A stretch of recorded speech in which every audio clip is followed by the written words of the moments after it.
Just days ago, a young U.S. Marine Corps veteran named Nicholas Quets from Arizona was driving through Mexico very routinely. Who would think this could happen? For a beach weekend with his great friends. Yet everybody loved him. He had a lot of friends. And we're joined today by Nick's wife, Carrie, his father, Douglas, his mother, Patricia, his sister, Alexis, and his brother-in-law, Phil, and they're beautiful people. And if they'd like to come up, I'd love to have them just to honor their beautiful boy.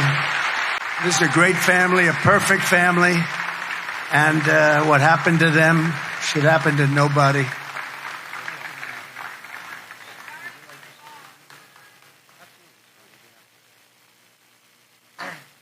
Hey, so unscripted, I really wasn't planning on being here. 2 weeks ago, I was a completely apolitical actor. Anybody outside my own home wouldn't have known who I would have voted for. Today, the situation changed for me. 2 weeks ago, Friday, my son was murdered by cowards, shot in the back on the way to the beach in Mexico. The reason I bring that up, and some people have questioned why was he in Mexico? He was in Mexico going to pursue his life, enjoy his life. We grew up as a military family, had been around the water. He loved it. We don't have Arizona Beach, so we call Rocky Point Arizona's beach. A lot of people go there, hundreds of thousands a year, I think, transit there. Plenty of Americans own property down there. So that happened. We got the call from the State Department, very professional. That night, no news in the United States to speak of. Sunday, still no news.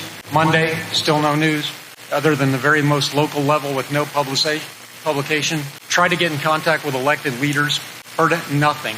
Tuesday, reached out to my local representative. He put me in contact with Senator Vance. Senator Vance coincidentally was coming to Tucson for a speech that day. I can't imagine how busy Senator Vance, President Trump are running their campaign. Senator Vance asked for 2 minutes to talk to him. You know, I've met in my line of work, and I'm actually still a current federal employee. That's one of the reasons I've stayed apolitical. I'm a 20-year military retiree, so I've dedicated my entire life to this country and doing. My son, who was murdered, is a 4-year military veteran of the United States Marine Corps. He worked on vertical assault from the Ospreys, so he'd fast rope out of helicopters. My daughter is actually a drilling Army reservist, and my son-in-law recently medically retired due to issues sustained on active duty. So our family's a military family with generations and generations of service. I bring these things up as an apolitical actor and somebody who struggled, the kind of Americans many are, who probably sit around their table and say, who are we going to vote for, go back and forth, decide what we think is important. And we struggle on that, and we actually pray on it. And many people ask me, how can I stand up here today 13 days after my son was killed and talk in front of groups? And it is through the grace of God, and I do believe in God and a higher being. I do believe my son Nicholas has given me the power to be here, has given my wife the power to be here, has given my daughter, Karime, who is Nick's wife, and my son-in-law Philip. And Philip has done such a great job, so now I have one living son, and that is Phil, because one was stolen by the cartel. So when I met with Senator Vance, and because I am apolitical and met many leaders from up to the level of National Security Council plenty of times, working different issues for this government, I asked him a question, and I said, sir, before we talk, I need to know if I'm speaking to the candidate, the senator, or the Marine. And he said, I'm JD.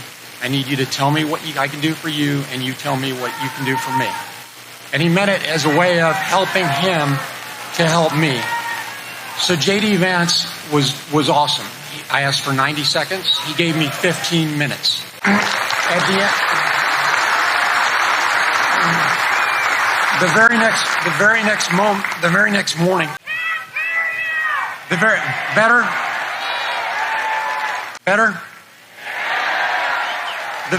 morning, and after having tried to reach my elected officials for 5 days, President Trump's office called me. President Trump, in the fight of his life, offered to meet with us. President Trump gave me 15 minutes of his time to talk about what we could do. I asked him for some things, and he helped. I asked him, A, for U.S. involvement, and we know he's candidate Trump right now, and there isn't a seated president. I asked for U.S. involvement in the investigation with the Mexicans. I asked for extradition of the killers after I found out under the current U.S. code, not all can be extradited, only if they're tied to RICO activities. In this case, they probably are tied to RICO activities. They are probably coming back, but I'll defer all questions on his investigation to the FBI. And I asked for a working policy in Mexico. In my career, I worked in one of the things I worked on was Plan Colombia. Very similar situation in security as to what we have in Mexico today. It was supported by Senator Biden. That's out in public record. You can look at it. We have no working policy with Mexico right now. Count the numbers of illegal immigrants, whether they're private, whether they're dangerous or not dangerous, and you'll see a number of about 25 million crossing back and forth. And then when somebody says, why was Nick in Mexico? My son was an hour from our house when he was executed by cowards. That's how close it is. But it is a national security challenge, not a local border state challenge. We have these type of things with Tren de Agua and MS-13, anybody else you want to name, plus unnamed criminal organizations. The cartels, they operate with impunity in Mexico. They've infiltrated every level of their government. The local police are helpless because they're not properly equipped. State police, a little bit better, but not, and then the federal. But we need to work with the Mexicans on this to go forward. What I'm leaving you with, and I'll give this back to President Trump, to whom you came to listen, not me, is this. For most of us in this room, and honestly, I would not have been in this room because it wouldn't have been political 2 weeks ago. You know who you're going to vote for. But for the soundbite and the people looking at this, after 12 days, I received a phone call from Senator Mark Kelly. That was the 12th day. He was gracious and he offered his condolences. And I told him, sir, I appreciate that because I'm a respectful person. I'll work with anybody. But what I want is sponsorship of a couple things. One is change to U.S. code so that if committed crime against U.S. persons, especially murder, they are brought back here to face our justice. Number two is legislation that is enacted that takes us someplace closer to Plan Mexico that'll institute not only military capability but also institution building. And if we break out the numbers of what it costs, we can do that for much less than we spend on illegal immigrants. And we can make both sides of the border secure. People are coming here. Some come for economic, and we talk about that. But many of those people are actually fleeing due to the insecurity in their own country. If we can help them, we can help ourselves. Senator Kelly, and as I said, so this is bipartisan, but we need a leader who can enact it. And the leader is standing right next to me because he's promised to enact it. Bipartisan. And I will tell you, President Trump, former President Trump, however you want to name him, and I had some really good conversations. We had conversations between ourselves, two men looking at each other. The man had a tear in his eye when he saw the picture of my son. And the person that those that are on the have not committed and don't know, he's a decent man. He tried to help us, and he promised to help us. He also made a promise to me that'll be between the two of us. But if he's elected, I do believe he'll keep it. Sir, I can't thank you enough. Sir, I can't thank you enough for what you've done for my family in terms of calling attention to this. It was unreported in the media. Go back and check for anybody who looks. And I will tell you, and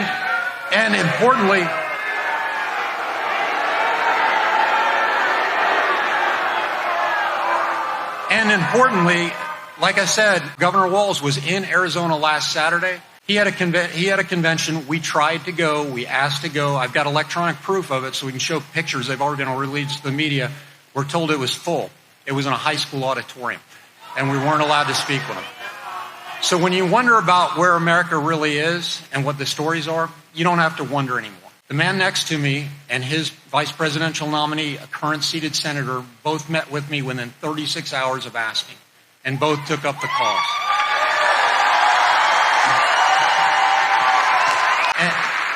And for any troll that is out there and says your son shouldn't have been in Mexico, if it's safe for 25 million people to come here, how can it not be safe for my son to go an hour south of the border? And for the trolls that say we're politicizing my son's death, I will tell you to go to the root of the word. It is the policy that contributed to my son being killed. It is the policy that's contributing to the death of other Americans, just like the video you saw that young lady. It is the policy that's contributing to fentanyl coming into the United States. Those are political failures, and we need to end them. Thank you for your time.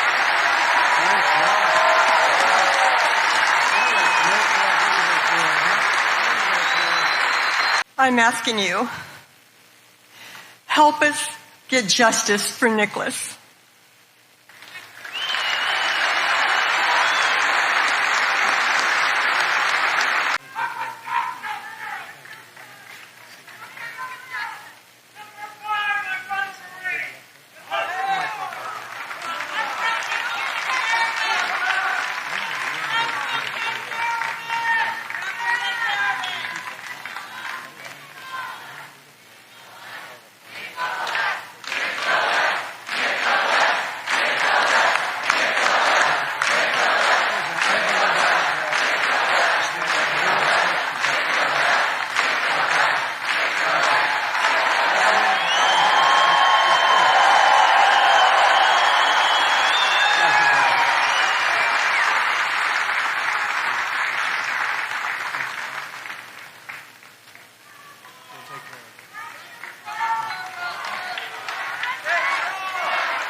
That's incredible. And frankly, to do that, to be able to do that, literally just a few days after this horrible event happened is pretty amazing, I'll tell you. We'll take care of it.